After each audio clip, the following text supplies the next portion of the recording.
auriez la gentillesse de vous présenter, Xavier Bertrand? Xavier Bertrand, député-maire de Saint-Quentin, ancien ministre, 49 ans. Comment devient-on Xavier Bertrand, si j'ose dire? Le Xavier Bertrand, député-maire? Par exemple? On devient, à l'âge de 16 ans, passionné de politique. Dans une famille où on s'intéresse peu à la politique, où on ne parle pas politique, j'avais 16 ans et j'étais passionné par la campagne présidentielle. Passionné. Je ne sais pas pourquoi. Mes premiers souvenirs en politique, c'était en 1974, si je ne me trompe pas, je suis tout jeune. J'accompagne mes parents pour voter au présidentiel, je me souviens. Mon père votait pour Jacques Chaban-Delmas au premier tour et pour Giscard d'Estaing au deuxième.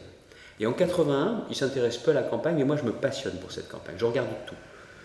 La partie des meetings qu'on voit dans les journaux télévisés, le journal du soir, et je dévore la presse écrite. Et je suis tout seul pour vivre ça. J'en parle pas avec mes parents, ils m'en parlent pas, ils voient que je suis passionné, accroché. Je vois la victoire de François Mitterrand, je vois ce que ça représente aussi, l'enthousiasme qu'il y a à l'époque. Je continue à suivre l'actualité politique ensuite, et puis c'est une rencontre. Je crois que nous sommes au début de l'année 82, mon père organise avec des clients de la Société Générale, la banque où il travaille, organise une visite à la Bourse et à l'Hôtel de Ville et au Sénat, parce que l'organisation a été faite en lien avec le sénateur, Jacques Braconnier, sénateur de Saint-Quentin. Il me dit, la politique t'intéresse, est-ce que tu veux venir? Je dis oui, bien sûr, et ce jour-là, c'est une rencontre avec Jacques Braconnier, où on sympathise, il voit que je m'intéresse à la politique, et il me dit, on aurait besoin de jeunes comme vous, j'aurais besoin de jeunes comme vous à mes côtés, venez militer à mes côtés. Je retourne le voir quelques mois après, et voilà comment je débute mon engagement en politique. Une double rencontre, la campagne présidentielle, et plus précisément la campagne de Jacques Chirac, l'enthousiasme, la dynamique de Chirac, et la rencontre avec Jacques Braconnier qui deviendra un peu mon grand-père en politique. Et ensuite, je milite, c'est un des jeunes RPR, je deviendrai le collaborateur de Jacques Braconnier en 1987, et en 1989, pour la première fois, je suis élu au conseil municipal de Saint-Quentin dans l'opposition, parce que nous perdons les élections municipales, mais comme je suis le directeur de sa campagne, l'un des premiers dans la liste, avec la proportionnelle, je suis élu, alors même que nous sommes battus. Et ce jour-là, pour ma première élection, je comprends la dureté de la vie politique, parce que ceux qui étaient mes amis ne le sont plus, ceux qui s'intéressaient à moi et à la politique détournent leur chemin, détournent leur regard, et ceux qui étaient sympas avec moi me critiquent énormément. Et ce jour-là, je mesure à ma première élection qu'effectivement la vie politique est très très dure. Ensuite, il y a tout un enchaînement de responsabilités, il y a des moments phares, des rencontres, je crois que j'ai beaucoup fonctionné avec des rencontres. 1992, Philippe Séguin. La campagne pour le non à Maastricht, je suis le responsable départemental du non, et Philippe Séguin vient à Saint-Quentin. C'est le dernier meeting, la dernière réunion publique avant le grand débat à la mutualité, je pense, grand débat télévisé face à François Mitterrand. Il y a un monde fou. On s'attendait à avoir de l'affluence, il y a un monde. Le théâtre tient officiellement 650 places, il y a du monde de partout, près de 900 personnes. Je prends la parole ce jour-là et je suis ébloui, ébahi par Philippe Séguin, sa facilité, son verbe et surtout la vision qu'il défend. Mon père, hélas, de peu, mais c'est vraiment un moment marquant pour moi. Nous sommes en 1992. 1995, je deviens adjoint au maire avec Pierre André qui est le candidat aux élections municipales. Là, j'ai une idée folle. Sur une grande place à Saint-Quentin qui est déserte, qui est vide, je me dis, on pourrait y installer une plage. Et c'est la première plage en France en plein centre-ville, bien avant Paris. Je deviens donc adjoint au maire, je prends des responsabilités. En 1988, je deviens candidat au conseil général et conseiller général. En 2002, je deviens député, un peu malgré moi, parce que je pense que député, c'est pas pour moi. Je pense que député à Paris, quand on n'a pas fait Sciences Po, l'ENA, quand on n'a pas été dans une écurie présidentielle, quand on n'a pas été dans un cabinet ministériel, eh bien, d'une certaine façon, on n'aura pas voix au chapitre. Et je deviens pourtant député. Moins de 2 ans après, je deviens ministre. Et puis, je deviendrai ensuite ancien ministre, parce que je ne serai plus ministre. Voilà quel est mon parcours politique qui fait qu'aujourd'hui, à 49 ans, j'ai à la fois de l'expérience, toujours des ambitions et de l'ambition, mais peut-être un regard lucide sur la politique et un regard très exigeant sur la politique. Voilà sur le parcours politique. La politique, c'est une passion, c'est une charge, c'est un honneur, c'est une mission, c'est un service. Les 5 à la fois. Les 5 à la fois. C'est à la fois un honneur, mais il y a quelque chose de spécifique dans la politique qui m'a toujours marqué. C'est que 1 ou 2 dimanches d'élection, des gens que vous ne connaissez pas, sortent de chez eux, vont dans une école, dans une mairie ou dans un gymnase. Parmi différents bulletins, ils prennent un bulletin à votre nom, ils le mettent dans une enveloppe et ils le mettent dans l'urne. Et ces gens-là qui font cet effort-là, qui vous choisissent, vous devez être à la hauteur de leur confiance pendant toutes les années de votre mandat. Voilà pourquoi je pense que la politique est un honneur, c'est une charge, c'est vrai, qui demande beaucoup de sacrifices professionnels, privés surtout, privés, mais qui d'une certaine façon donne un sens à votre vie. Vous savez, en définitive, je crois qu'à la réflexion, je ne l'ai pas dit tout à l'heure, mais quand j'étais devant ma télévision, j'étais spectateur. Du jour où j'ai fait de la politique, je suis devenu à ma façon un acteur. Quand j'ai par exemple l'idée que sur ma fameuse place de l'Hôtel de Ville, ce serait bien d'y faire quelque chose et que je fais la connexion avec une autre plage qui existe dans ma ville, l'idée devient projet et le projet devient réalité. Et aujourd'hui, des années après, j'ai des centaines de milliers d'enfants qui partaient en vacances qui sont sur cette plage de l'Hôtel de Ville à Saint-Quentin. Quand j'ai l'idée un jour que dans un restaurant, ce serait bien qu'il n'y ait plus la cohabitation entre les fumeurs et les non-fumeurs, c'est parce que je fais de la politique, que je suis ministre de la Santé, que je peux arriver à faire passer l'interdiction de fumer dans les lieux publics. On peut passer, grâce à la politique, du statut de spectateur à celui d'acteur, de faire les choses, de faire bouger les choses. En définitive, quand on parle politique, on parle pouvoir. Ce n'est pas le mot pouvoir qui m'intéresse en soi, mais le verbe pouvoir, lui, il a du sens. Pouvoir faire, pouvoir agir, pouvoir faire bouger les choses. C'est un peu tout ça pour moi la politique. C'est un honneur, c'est une charge, c'est une mission, c'est vrai. Mais c'est vrai que c'est une passion qui donne du sens à ma vie. Tout à l'heure, en relatant votre existence, j'ai cru sentir que vous aviez peut-être souffert d'offenses, d'humiliation, du sentiment de n'être pas considéré comme faisant partie du sérail officiel. Est-ce que je me trompe ? Vous trompez oui et non. Au début, ça ne m'a pas surpris parce que j'avais vraiment le sentiment qu'un jeune député, parmi, je crois, 350, 360 en 2002, je ne comptais pas. Et quand d'ailleurs des responsabilités sont confiées à l'UMP, c'est plutôt les autres, soit parce que leur famille est connue, soit parce qu'ils étaient déjà un peu dans des cénacles politiques qui ont voix au chapitre avant moi. D'ailleurs, une anecdote. En novembre 2002, on répartit les postes au sein de l'UMP. Il y a beaucoup de postes répartis. Pas pour moi. Parce que je viens du RPR, parce que je ne suis pas connu. Et en définitive, on me nomme chargé des retraites, sans aucun titre. Je dois cela notamment à des personnes comme Bernard Accoyer, qui me connaissait bien, qui m'avait repéré, qui dit « Vous pouvez lui donner une mission, il le fera bien. Il accomplira bien cette mission. » Mais je ne suis avec aucun titre, mais je suis chargé de ce dossier. Et en définitive, c'est ce dossier qui me mettra le pied à l'étrier, dossier explosif, mais où certains plus titrés, plus connus, plus renommés que moi l'ont refusé parce qu'il était dangereux et explosif, et moi j'accepte.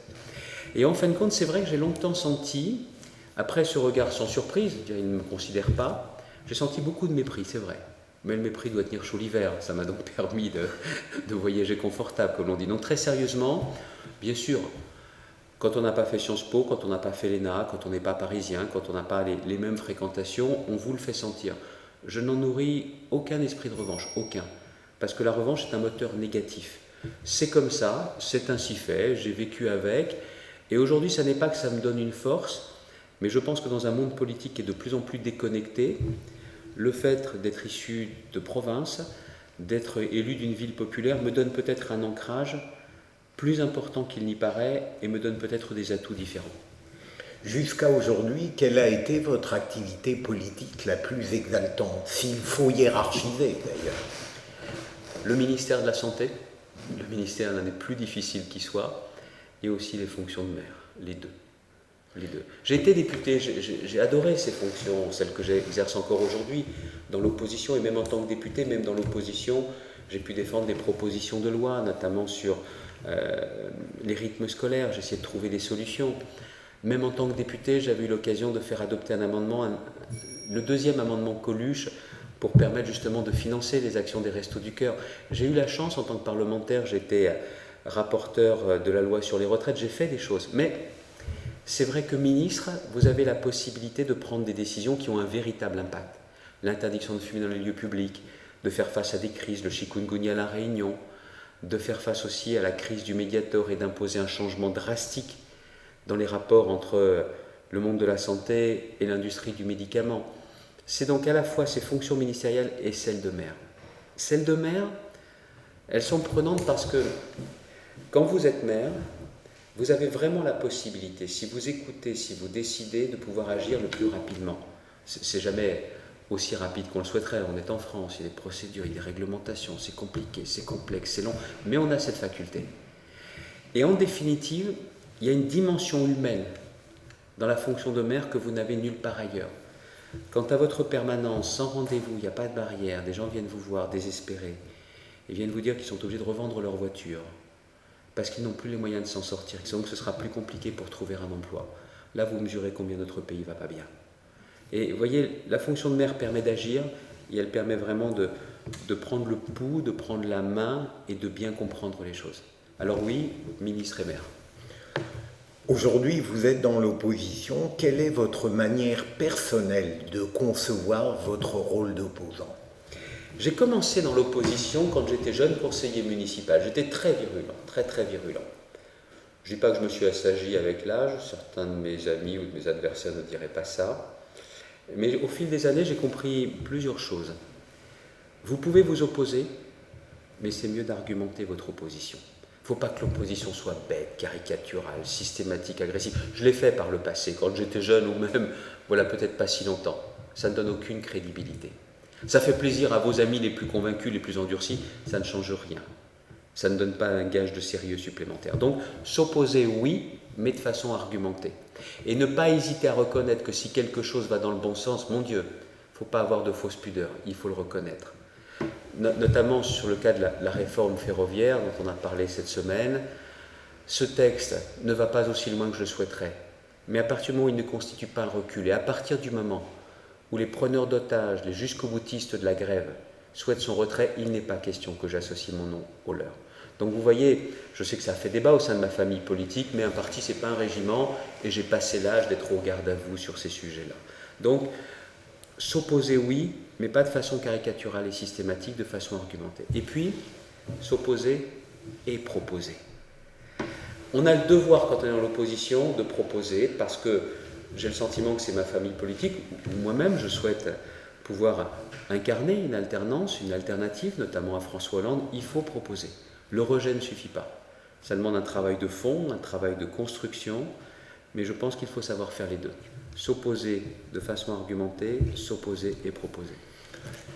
Répondez-vous favorablement à toutes les sollicitations médiatiques et quand vous le faites, comment concevez-vous votre relation avec le journaliste qui vous questionne ? Ça, c'est compliqué. Parce qu'en définitive, au fil du temps, avec l'expérience, on tâtonne, on évolue, on se corrige. Au début, notamment, j'avais des conseillers en communication qui disaient « il ne faut jamais répondre aux questions des journalistes. C'est rentrer dans leur jeu. » Et en définitive, vous vous construisez un rôle et on ne vous perçoit pas comme sincère. En définitive, vous avez des éléments de langage bien pensés avant et tout fait mâcher, fabriquer, préfabriquer. Il n'y a rien qui transpire d'autre que la préparation et la communication, la com. Et puis au fil du temps, vous dites une chose, c'est que vous ne pouvez pas plaire à tout le monde, c'est ainsi fait. Alors il vaut mieux être soi-même, dire les choses que l'on pense, et ça plaît ou ne ça plaît pas. J'ai mis du temps à me libérer un petit peu de ces entraves, de ce costume de politicien, de politicard, d'expert en communication. Voilà pourquoi il faut dire les choses le plus simplement possible, le plus carré qui soit, ça plaît ou ça ne plaît pas. Et pour répondre précisément à votre question, il y a beaucoup de sollicitations auxquelles je réponds par la négative, pour plusieurs raisons. Soit parce que j'ai rien à dire sur tel sujet, et ça ne sert à rien d'occuper les plateaux, soit parce que ce sont des émissions dans lesquelles j'estime ne rien avoir à faire. C'est vrai que je ne suis pas un familier des plateaux d'Ardisson et de Laurent Wauquiez. Il m'arrive de les regarder, rarement, mais je peux prendre plaisir à les regarder. Mais j'ai le sentiment parfois que si le rôle d'un politique c'est de montrer qu'il sait boxer, très bien, mais je ne suis pas sûr que ce soit forcément notre place. Je ne dis pas que je n'irai jamais, mais le jour où j'ai quelque chose à expliquer, peut-être que si je publie un livre, j'aurai à cœur de pouvoir expliquer ce que j'ai voulu mettre dans ce livre. Mais autrement, y aller pour y aller, ça n'est pas mon genre de beauté. Donc je ne réponds pas à tout, parce qu'il y a beaucoup de sollicitations, et j'estime que si on n'a rien à dire, il vaut mieux pas y aller, parce que ça va se voir qu'on n'a rien à dire. Pourquoi, à votre avis, la langue de bois est-elle tout de même un reproche justifié qu'on peut faire à la plupart des personnalités politiques, pour ne pas parler des autres ailleurs? Parce que quand on n'a rien à dire, la langue de bois permet de gagner du temps ou de faire illusion. Et puis parce que la plupart du temps, les hommes et les femmes politiques ont peur de dire. J'ai été comme ça. Quand vous êtes ministre, vous savez pertinemment qu'un dérapage peut gâcher votre carrière. Mais on ne se rend pas compte que plutôt que de la langue de bois, il vaut mieux ne rien faire du tout, ou ne rien dire du tout, ou ne pas y aller du tout. Mais c'est vrai que la langue de bois donne le sentiment de protéger, ça a été le cas. Hein. Mais seulement les gens qui vous regardent ne sont pas dupes. Ils savent que c'est de la langue de bois, que vous ne répondez pas. Ils savent bien que vous avez peur de répondre. C'est pire que tout. Mais on met du temps à se rendre compte.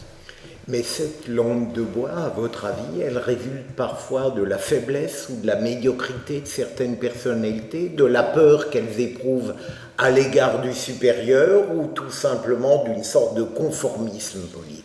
C'est un peu des trois, mais si j'avais un tiers, c'est la peur, en premier, le conformisme, et puis peut-être la faiblesse, l'insuffisance. Mais en dernier, je pense que c'est plutôt la peur. Vous savez, il y a eu des précédents.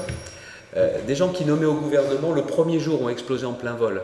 Alors du coup, tout le monde se dit, il faut rien dire.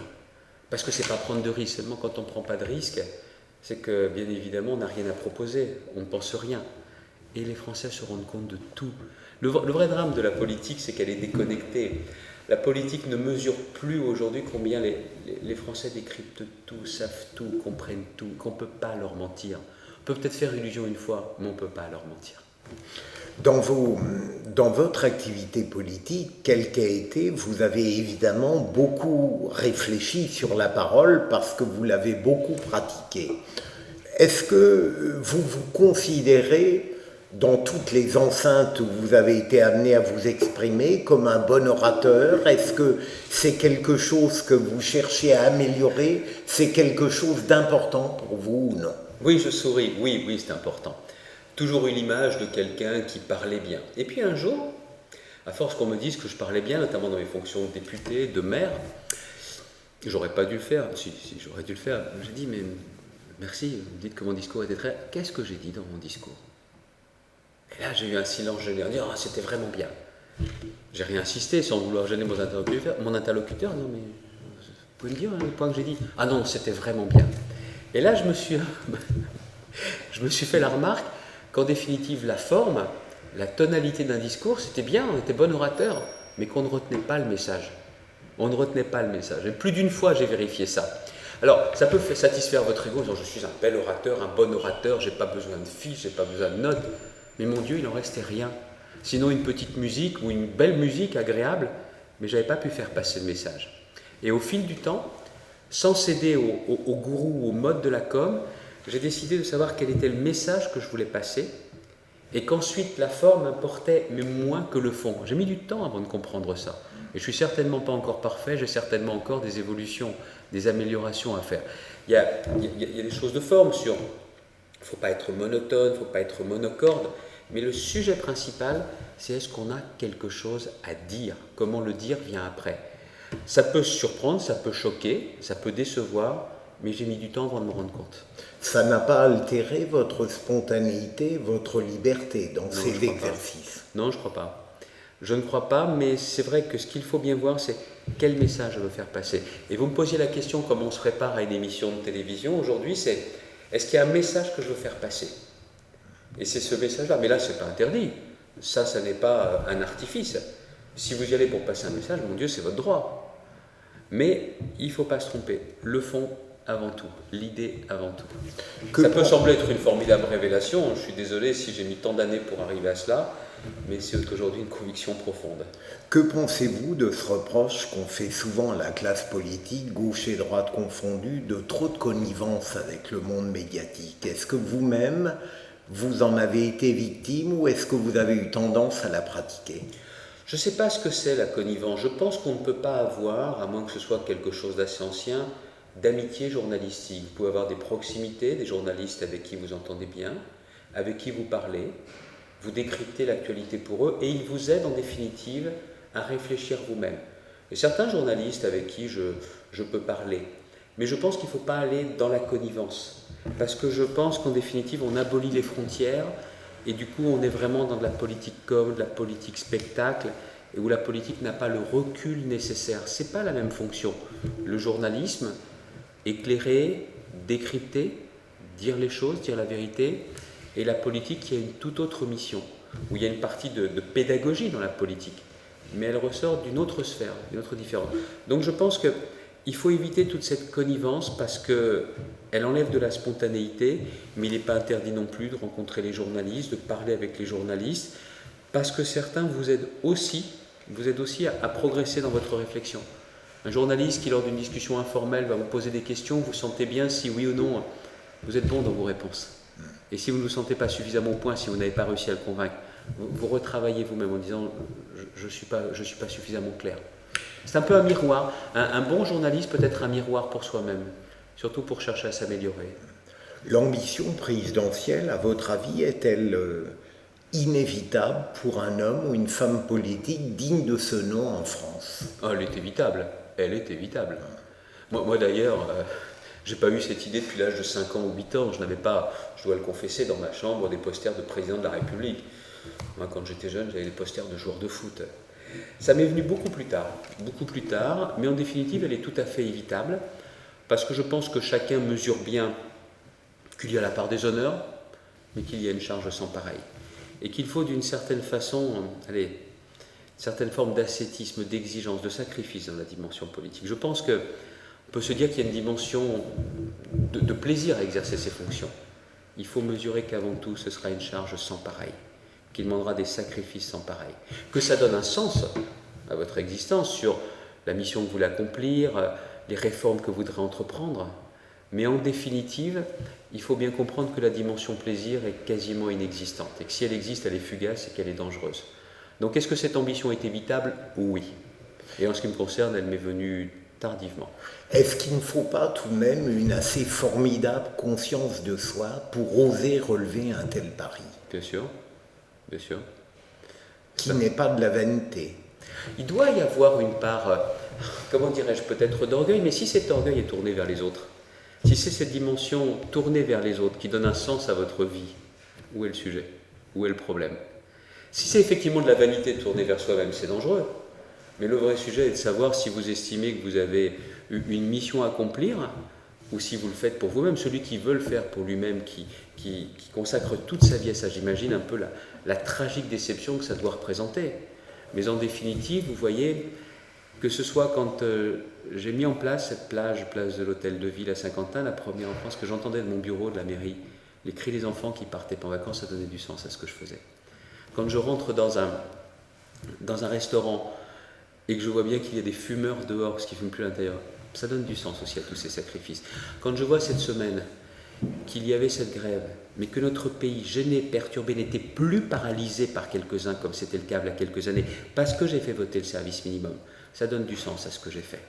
Donc en définitive, bien sûr que ça m'a procuré un véritable plaisir que de mettre en œuvre ces réformes. Mais j'estime qu'elles ont aussi apporté des choses positives au plus grand nombre. Alors même si pour moi c'était important, je pense que la dimension collective permet aussi d'évacuer un peu le sentiment que nous ne serions que des orgueilleux ou des vaniteux, même si bien évidemment il faut avoir un ego un peu plus dimensionné que la moyenne, je dois le confesser.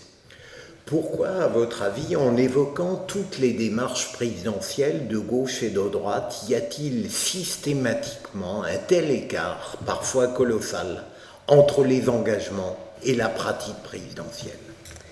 Parce que les hommes et les femmes politiques sont profondément humains. Et qu'ils croient certainement à ce qu'ils disent, pour certains d'entre eux, pas pour tous, mais que ce qu'ils oublient de dire, c'est que pour vraiment mettre en œuvre les réformes dont le pays a besoin, il faut avoir une vraie lucidité et dire toute la vérité sur l'état du pays et sur les efforts à entreprendre. Deuxièmement, il faut du courage, pas du culot, du courage. Le courage physique de faire face à l'adversité, le courage de faire face à l'impopularité, et d'avoir le sentiment que partout où nous ne sommes que de passage, et qu'il est important de faire un maximum de choses positives lors de son passage. Si je dis ça, c'est parce que j'ai été marqué, moi, par toutes ces campagnes électorales, toutes, celles que j'ai pu mener avec Nicolas Sarkozy, celles que j'ai pu voir avec Jacques Chirac, où en définitive il y a des grandes promesses, des grandes déclarations, et le lendemain de l'élection, quand les lumières se sont éteintes, c'est les grandes trahisons, les grandes déceptions. Pourquoi? Parce que je pense qu'en France, toute l'énergie des politiques, elle est mise sur la conquête du pouvoir, et une fois qu'on est au pouvoir, c'est mis sur la conservation du pouvoir. Alors que l'énergie doit être mise sur l'exercice du pouvoir. On a le pouvoir, c'est pour entreprendre des choses, c'est pour restaurer l'autorité dans notre pays, restaurer sa compétitivité économique, créer des emplois, garder nos jeunes. C'est à ça que doit servir le pouvoir. Et en définitive, en France, c'est on gagne et on garde. Et ça, je pense que c'est mortifère. Et c'est renforcé par nos institutions. Au président de la République, on dit parfois, c'est un monarque constitutionnel. On ne peut pas rester dans cette logique-là. Le monde politique tel qu'on le connaît n'a plus que l'apparence du pouvoir. Le monde politique tel qu'on le connaît n'a plus l'assise populaire et la confiance dont on a besoin pour moderniser notre pays, lui permettre de rester un grand pays. Et puis, il y a un sujet. La clé de voûte des institutions, c'est le président de la République, la présidence. Le quinquennat a été une erreur monumentale. Sous couvert de modernité, sous couvert de dire aux Français, vous voterez plus souvent, vous choisirez plus souvent. Qui aurait refusé? Personne. Mais en réalité, on est rentré dans un temps médiatique et politique complètement fou. Déjà que la classe politique a du mal à garder son calme et sa sérénité, mais le quinquennat, en y ajoutant la médiatisation, les nouveaux réseaux sociaux, mais aussi les chaînes d'information continue, a tout condensé, tout rapproché. Celui qui rentre à l'Élysée n'a qu'une envie, c'est d'y rester le plus longtemps possible. Et du jour où il rentre à l'Élysée, j'en suis persuadé, il veut y rester. Sauf que, même le plus courageux, quand il pense déjà à sa réélection, n'entreprendra pas les réformes les plus courageuses si elles risquent de compromettre sa réélection. Voilà pourquoi je plaide pour un septennat non renouvelable. Le septennat pour redonner du recul et une durée de mandat supérieure au mandat des députés, pour donner une assise plus importante au président de la République, et aussi non renouvelable pour que celui qui est élu ne puisse pas penser à sa réélection et qu'il se consacre à sa mission. Voilà pourquoi je sais que c'est un changement important, qui ne pourra se faire que par référendum, parce que la classe politique ne rentrera jamais dans cette logique, mais je pense que les Français peuvent y adhérer, parce que celui qui sera élu se protégera de ce côté humain qui consiste à vouloir pérenniser sa situation pour se consacrer à sa mission. Pour les campagnes présidentielles, vous ne croyez pas à une forme de cynisme et pour la pratique présidentielle à une peur terrifiante de la rue, pour expliquer parfois l'écart et la médiocrité des réformes? Cynisme, oui. C'est pas écart ou médiocrité, c'est insuffisance des réformes. Je vais vous dire une chose. Moi-même, j'ai dansé au bal des hypocrites. Mais je ne veux plus danser au bal des hypocrites. Moi-même, j'ai fait croire qu'une réforme qui donnait 50% des résultats nécessaires était la réforme parfaite et la dernière des réformes. Moi-même, j'ai oublié de dire ou j'ai pas voulu dire que la réforme idéale était tout simplement la réforme que le corps social acceptait et pas plus. Moi-même, j'ai aussi dit qu'on avait fait le maximum, non pas de ce qu'il fallait faire, mais de ce que les partenaires sociaux pouvaient accepter. En définitive, les réformes en France ont toujours été les réformes que le corps social pouvait accepter et non pas les réformes que l'intérêt national commandait. Il y a un décalage entre les deux. Pourquoi? Parce qu'on a un jeu des conservateurs, des conservatistes. La classe politique est conservatrice. Elle n'aime pas tant les réformes que ça, le changement que ça. Les partenaires sociaux au niveau national sont conservateurs. Ils veulent garder leurs prérogatives, ils ne veulent pas du changement. Les médias sont terriblement conservateurs, qui ne mènent pas les débats qui permettraient de faire bouger les choses. Donc plutôt qu'un cynisme, c'est un conformisme de la classe politique et de tous ces conservatistes. Les Français, à mes yeux, sont 1000 fois moins conservateurs que les élites et que les corps intermédiaires. Les Français sont prêts à accepter les réformes si elles sont justes, que ce ne soient pas toujours les mêmes qui supportent les réformes, et si elles sont efficaces, si elles donnent vraiment des marges de manœuvre, si elles permettent de donner un nouveau statut à notre pays. Mais c'est le décalage. Qui écoutez-vous le plus quand vous êtes dans l'exercice du pouvoir? Ceux que vous voyez tous les jours. La classe politique, la classe médiatique et les partenaires sociaux, par exemple. Voilà pourquoi je suis intimement convaincu qu'il y a le cynisme, c'est vrai en partie, mais il y a le côté timoré, l'absence de courage, et puis aussi la mauvaise conception de ce que doit être aujourd'hui l'action publique et l'action politique. Je ne sais pas si j'ai répondu précisément à votre question ou si il y a une partie auquel j'aurais manqué, mais c'est vraiment la conception. Plus que le cynisme, je pense que c'est plus ça. Et il y a un dernier point aussi, sur l'insuffisance. Il faut avoir une vraie lucidité sur notre pays. Notre pays est un grand pays, un beau pays, qui a un formidable potentiel, mais il est gravement malade. Et la classe politique doit enfin se montrer à la hauteur des défis, enfin. Et celui qui vous dit ça fait partie de la classe politique. A été ministre pendant 6 ans et demi. Mais j'ai pu mesurer ce que j'avais su faire, pu faire, et pourquoi parfois je n'avais pas été jusqu'au bout. Je pense qu'il faut rompre avec ce conformisme. Je ne veux plus de semblants de réformes qu'on fait croire, qu'on voudrait faire croire comme étant les dernières réformes les plus importantes. Je crois qu'il faut cette lucidité et surtout cette vérité. Depuis 2007, on a beaucoup évoqué l'allure présidentielle et les problèmes de la relation entre la vie publique et la vie intime, entre la vie personnelle du président et sa représentation officielle. Quel est votre avis là-dessus ? C'est que je pense qu'on cherche à savoir un maximum de choses sur celui ou celle qui sera président de la République. Et je pense qu'il faut essayer de ménager le plus possible la séparation entre les deux, mais donc il ne faut pas mettre en scène la vie privée. Je pense que celui qui est élu seul, ce n'est pas un couple qui est élu. Je pense notamment quand il y a cette fameuse passation de pouvoir, il y a un peu cette image traditionnelle d'un couple qui franchit le perron de l'Élysée. Non, c'est celui ou celle qui est élu qui doit y rentrer. Et que je pense qu'il faut supprimer le statut de première dame ou de premier monsieur. Et en la matière, je crois qu'on ferait mieux de s'inspirer des exemples scandinaves, voire allemands, que des exemples américains. La pipolisation de la vie politique, elle est aujourd'hui devenue une réalité, c'est pas une fatalité. C'est pas une fatalité. Forcément, je crois que c'est tout le temps, les Français aiment bien savoir. Ils aiment bien, plus que comprendre, ils aiment bien savoir. Mais je crois qu'il faut se garder de toute mise en scène. De toute mise en scène. Pour ma part, par exemple, j'ai toujours refusé tous les reportages très alléchants, très gratifiants qu'on me proposait si mes enfants étaient pris en photo. J'ai jamais voulu. Comment avez-vous fait précisément pour réussir à vous protéger de toutes ces intrusions ? Parce qu'il suffit de refuser. Je pense que ce qu'on attend de moi, c'est de savoir qui je suis, c'est de savoir comment je me suis construit personnellement, comment j'ai construit un projet.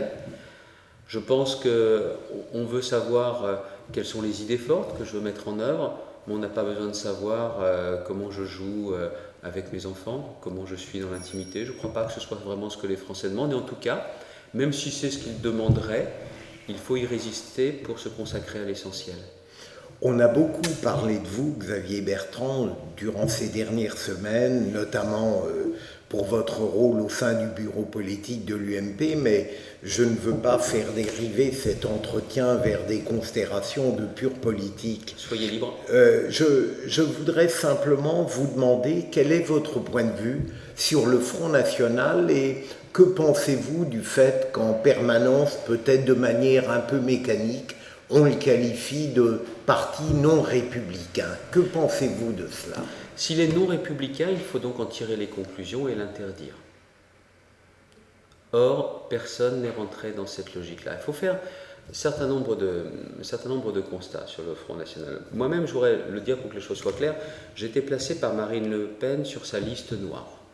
Elle a donc appelé aux dernières élections législatives à voter socialiste pour me faire battre. J'ai été réélu. Mais ce qui veut dire également que je suis dans une ville, Saint-Quentin, où le Front National aux élections municipales a fait plus de 20% des voix. J'ai été réélu au premier tour, il a fait plus de 20% des voix. C'est une ville dans laquelle on avait pour habitude de voter à gauche et de voter communiste. La gauche a été laminée, le Parti communiste est en voie de disparition. Aux élections européennes, le Front National a fait plus de 32%. Ce que je mesure bien aujourd'hui, c'est qu'il y a dans le vote Front National des gens qui votent Front National par adhésion, c'est-à-dire qu'ils se disent on a essayé la gauche, on a essayé la droite, on veut essayer, Madame Le Pen. Et il y a aussi beaucoup d'électeurs plus qui votent Front National en faisant d'une certaine façon un bras d'honneur à la politique, en disant ces politiques-là ne s'occupent pas bien de nous, alors on veut leur montrer combien nous sommes en désaccord avec leur façon de faire. Pour le reste, je voudrais faire quand même plusieurs observations sur le Front National. Aujourd'hui, le Front National est arrivé en tête aux élections européennes. Ce n'est pas quelque chose d'anodin. Je pense que le résultat des élections européennes, c'est le dernier avertissement avant un nouveau 21 avril. Avant un nouveau 21 avril. Et je ne sais même pas vous dire, si la politique continue comme ça, sans changer, sans se refonder, qui serait au second tour d'une élection présidentielle face au candidat du Front National. Et ce qui est vrai, c'est que le Front National ne propose pas de solution. Le Front National, du fait de ses dirigeants notamment, n'est pas un parti comme les autres, qui sera d'ailleurs un parti prisonnier de son passé. Je suis scandalisé parce que certains présentent aujourd'hui comme la brouille familiale entre Marine Le Pen et Jean-Marie Le Pen. Mais les déclarations de Jean-Marie Le Pen, nombre de dirigeants du Front National autour de Marine Le Pen pensent la même chose.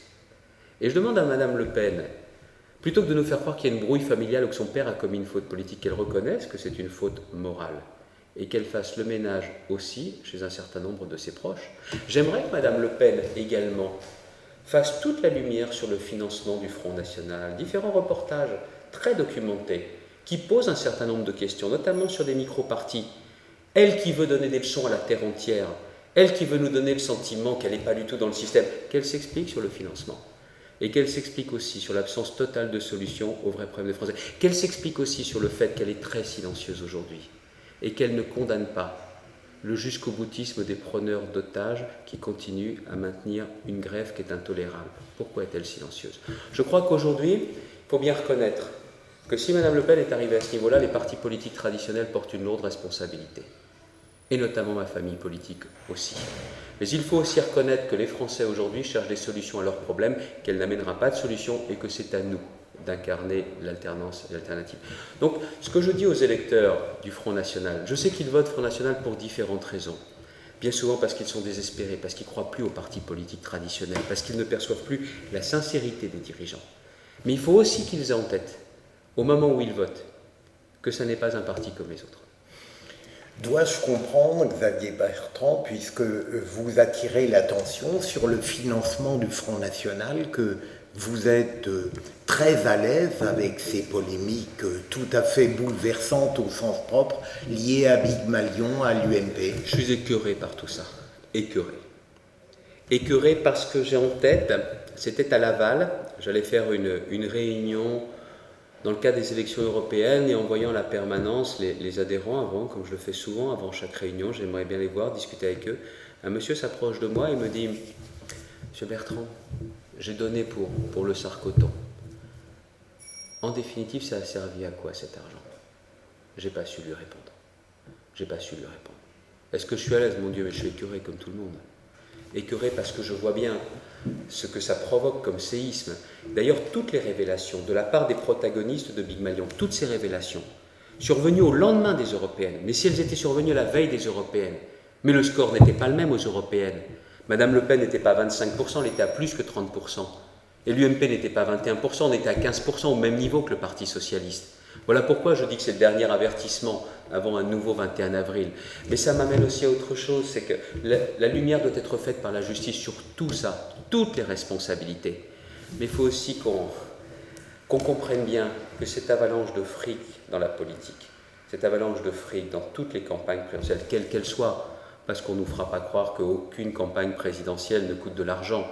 Il faut en revenir encore une fois, ça n'est pas mon modèle, mais une approche un peu plus modeste, un peu plus scandinave politique. C'est pas parce qu'on a des tonnes de drapeaux, c'est pas parce qu'on a des tonnes d'images léchées pour les caméras de télévision, c'est pas parce qu'on fait des programmes uniquement pour les chaînes d'information continue que ça fait gagner ou perdre une élection.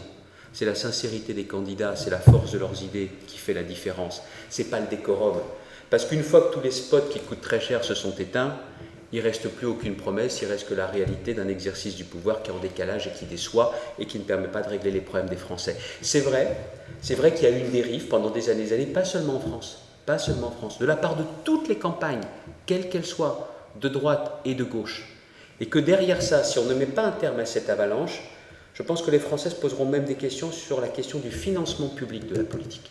Voilà pourquoi c'est à nous d'y mettre un frein ou un terme, faute de quoi, à un moment donné, les Français se serviront aussi de cet argument pour rejeter encore plus la politique.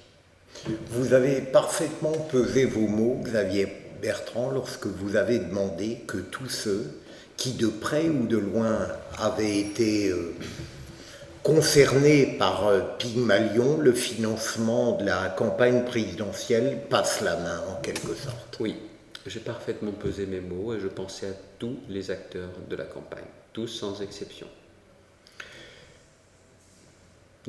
Du candidat jusqu'aux différents protagonistes politiques comme administratifs, tous sans exception, dans l'intérêt du mouvement et par respect pour nos électeurs. On arrive presque au terme de cet entretien et pourtant j'ai encore 2-3 questions à vous poser. Que pensez-vous des candidats, des responsables au sein de l'UMP qui cherchent à se présenter comme des candidats capables de renverser la table, comme des incarnations du renouveau absolu, alors qu'ils ont été, par exemple, ministres comme vous. Est-ce que c'est une attitude, est-ce que c'est une posture, ou est-ce qu'on peut y croire? On peut y croire, mais il faut mesurer deux choses, leur degré de sincérité, et puis aussi la qualité de leurs idées. C'est à ça. On peut dire refondation, rénovation, très bien, mais on peut aussi dire, comme moi, que la rénovation d'un parti politique, ça passe notamment par redonner tout pouvoir à ceux qui sont à la base, qui sont l'essence, les adhérents. J'ai une lecture. Je pense que la société française aujourd'hui, dans la société française, nous ne supportons plus les décisions qui semblent imposées sans aucune légitimité. Deux exemples à ça. La réforme des rythmes scolaires. Une décision qui semble avoir été prise par un ministre qui voulait marquer son passage à l'éducation nationale, pensée par un ministre seul et plaquée pour des millions de Français et qui change leur vie toutes les semaines. C'est insupportable. La réforme territoriale, les Français sont plutôt favorables, mais parce qu'ils ont le sentiment que le président de la République tout seul bricole une carte de France des régions pour faire plaisir à tel ou tel baron et que ça va s'imposer aux Français sans qu'il y ait de discussion, sans qu'ils aient leur avis à donner, et ça va les concerner pendant des décennies, voire plus, ils ne supportent plus. Nous sommes à une époque où il faut laisser respirer les Français, il faut les laisser s'exprimer et il faut leur donner la possibilité que leur avis compte. Je suis persuadé de ça, ils veulent être consultés. Voilà pourquoi d'ailleurs je crois au référendum populaire. Et notamment aussi même en début d'un mandat pour donner une force à un projet de réforme. Eh bien ce que je dis pour la France, j'en tire les conclusions pour ma famille politique. La rénovation pour moi, c'est de dire notamment qu'il n'y a plus aucune décision qui peut être plaquée de Paris et qui s'impose à nos adhérents, que le choix des candidats, du maire au candidat à la présidence de la République, en passant par le député, la tête de liste pour les régionales ou les européennes, s'il n'a pas le soutien de ses adhérents électeurs, il ne peut pas être investi. Plus de décisions plaquées d'en haut. Ça ne veut pas dire qu'il n'y a pas de décision, ça ne veut pas dire qu'il n'y a pas de chef, mais il faut une légitimité. On est à une époque où sans légitimité, nous n'arriverons plus à avoir la confiance et la force nécessaires. Et c'est du terrain que viendra cette légitimité. Ce n'est pas du basisme, ce n'est pas du populisme, ce n'est pas de la démagogie. C'est juste la conviction qu'aujourd'hui en France, il y a une France des territoires qui vit, qui existe, qui se développe, et qu'il y a une force qu'il faut savoir prendre en compte. C'est tout simplement ça. Donc quand on dit rénovation, et qu'on fait la démonstration de ce que ça peut être, peut-être qu'on peut y croire. La force des idées et le degré de sincérité, et à chacun de juger. Qu'avez-vous fait, Xavier Bertrand, pendant tous ces mois où beaucoup se montraient et parlaient et où vous vous taisiez? Bien, je travaillais, parce que le travers de la classe politique, c'est qu'elle parle beaucoup, souvent, elle écoute peu, elle travaille pas beaucoup, et elle voyage encore moins. Ça veut dire voyager en France, ça veut dire aussi voyager ailleurs. J'ai passé 3 jours au Québec où je suis revenu avec beaucoup d'idées. Une lecture un peu différente de ce que j'avais pu voir à distance sur l'expérience québécoise de réduction des déficits, de réussite en matière économique, en matière scolaire. Et j'ai pu comprendre sur place, en posant des questions à nombre d'interlocuteurs, du gouvernement, du Parlement, de l'opposition, des acteurs économiques, j'ai pu mieux comprendre. Il ne faut pas hésiter à voyager, parce que je pense que l'un des drames de la politique française, c'est qu'il n'y a pas d'idées nouvelles. Gauche et droite ayant été formés à peu près dans le même creuset, dans les mêmes grandes écoles, ce n'est pas vraiment les idées nouvelles qui sont légion en la matière. Alors moi, j'essaye de trouver des idées nouvelles, et puis vous avez le droit d'aller voir ailleurs, tout n'est pas transposable, mais si vous avez des idées à prendre ailleurs, il n'y a même pas de droit d'auteur à payer. Alors il ne faut pas gêner pour aller voir ailleurs. Et puis surtout, j'ai 2 exemples qui me marquent en ce moment. Il y a 2 pays dont on nous disait que c'était des pays finis, foutus, qu'il n'y avait plus d'avenir pour eux, et qui en définitive, parce que leurs leaders sont courageux et inventifs, ils mettent en place des idées nouvelles qui nous donnent le sentiment que quelque chose est en train de se produire. L'Italie, M. Renzi, je ne suis pas amoureux de ce que va faire l'Italie, mais il semble avoir compris qu'il fallait des idées nouvelles, il a le courage et ça semble redémarrer. Le Japon. Ah, le Japon. Tous les grands experts nous disent depuis des années, ça ne marchera pas, la politique du nouveau Premier ministre, M. Abe, c'est mort, ça ne marchera pas. Au premier trimestre de cette année, la croissance au Japon était de 6,1%, alors même qu'en France, elle a été nulle, la croissance. Eh bien, je vais vous dire aussi, il faut travailler, il faut chercher des idées nouvelles, voir si elles sont applicables, voir si elles sont transposables, mais il ne faut pas avoir peur de sortir des sentiers battus. Alors peut-être que ma formation à moi, qui est une formation un peu, non pas d'autodidacte, c'est pas ça, mais un peu iconoclaste, le fait d'être un pragmatique, de chercher à avoir des solutions aux problèmes des Français, l'emploi, le logement, l'éducation, l'autorité, et d'avoir aussi une vision pour notre pays, parce que je voudrais que plus tard, mes enfants soient dans une France qui compte, qui soit parmi les premiers pays en Europe. Ce n'est pas pour avoir un bon palmarès, c'est qu'un des pays parmi les premiers, il crée des emplois, il garde ses enfants, et il y a une véritable cohésion sociale, un véritable lien social. Voilà ce pourquoi je me bats. Alors pendant ces mois, c'est vrai, j'ai un peu moins parlé, je me suis un peu moins montré, mais j'ai davantage voyagé, j'ai davantage consulté, et je suis à la recherche d'idées nouvelles et de personnalités un peu différentes. J'ai évoqué la passion de la politique tout à l'heure. Est-ce que vous avez d'autres passions dans la vie? Quels sont vos plaisirs? Comment passez-vous votre temps libre? Si vous en avez, est-ce que vous aimez lire? Est-ce que vous aimez le cinéma, l'opéra, que sais-je encore? Le cinéma, oui. J'aime le cinéma, c'est l'un de mes principaux plaisirs. Je n'ai pas l'occasion suffisamment de m'y adonner, mais j'aime beaucoup. J'aime beaucoup le cinéma. J'aime lire, mais seulement mon temps est dévoré par les quotidiens et les hebdomadaires. Un peu les mensuels aussi, mais quotidiens et hebdomadaires. Ça prend un temps fou. Des fois, je me suis demandé si j'étais capable de ne plus être addict. Je crois que non. Pourquoi? Parce qu'il y a deux façons de lire les quotidiens et les hebdomadaires, qui est de les parcourir, et puis voilà, et les idées passent. Et puis parfois de garder des articles ou des idées très intéressantes, ce que je fais beaucoup. Je conserve un certain nombre d'articles et d'idées intéressantes, et je vois aussi à partir de ça, si ça recoupe des idées à moi, ça me permet d'améliorer les miennes. Et puis, j'ai aussi une faiblesse, c'est que j'ai beaucoup de livres, j'en achète beaucoup, et je les mets dans une bibliothèque pour le jour où j'aurai le temps de les lire. Pour l'instant, ils s'accumulent à un rythme beaucoup plus important que le rythme auquel je les lis, mais j'ai une vraie passion pour les livres, et même si je suis assez addict, assez geek par rapport aux nouvelles technologies, le papier quand même. C'est une saveur particulière, c'est un plaisir un peu particulier. Et l'autre passion, l'autre plaisir sont les enfants. Ma dernière question, Xavier Bertrand, et vous me pardonnerez de la formuler avec une brutalité que j'espère tout de même pleine d'urbanité. Bon, je crains le pire alors.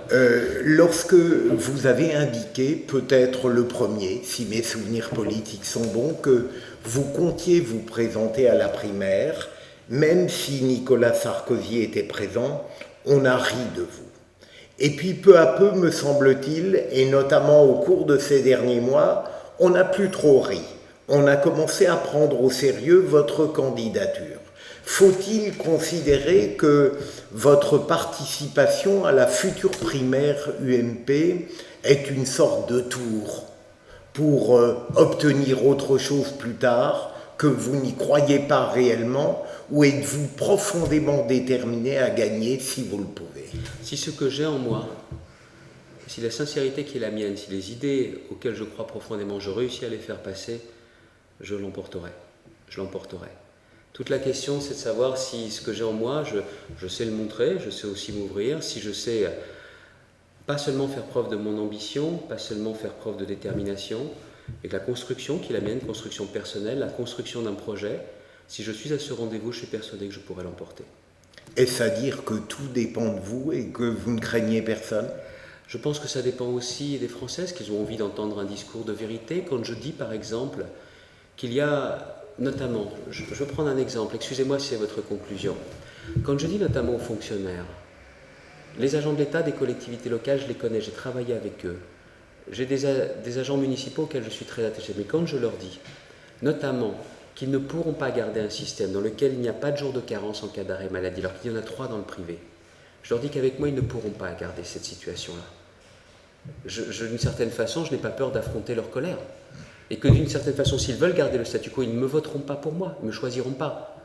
Certains me disent, mais tu es fou de dire ça, il faut chercher à plaire à tout le monde. C'est vrai qu'au début, je pensais qu'il fallait plaire à tout le monde en politique. C'est pas possible.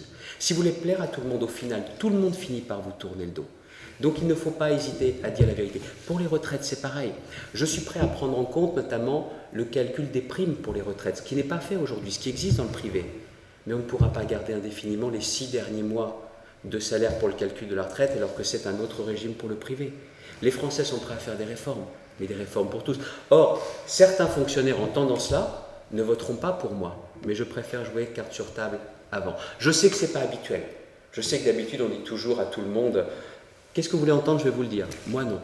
Parce que je suis persuadé que si on est clair avant, et qu'on est élu, on a la force de faire les choses après. Donc, cette sincérité, certains me disent, elle est trop dangereuse. Je ne crois pas. Et puis, je suis comme ça, je dis les choses comme je les pense, et les Français décideront. Faut-il considérer, cette fois-ci c'est vraiment la fin, que ma vertu préférée, c'est la qualité qui doit dominer en matière politique, le courage? Je pense que c'est une belle qualité. Ajoutez-y la liberté, mais je pense que le courage, si on avait un podium à mettre en place, c'est le courage qui serait sur la première marche. Je pense que c'est important. Merci beaucoup Xavier Bertrand. Merci à vous.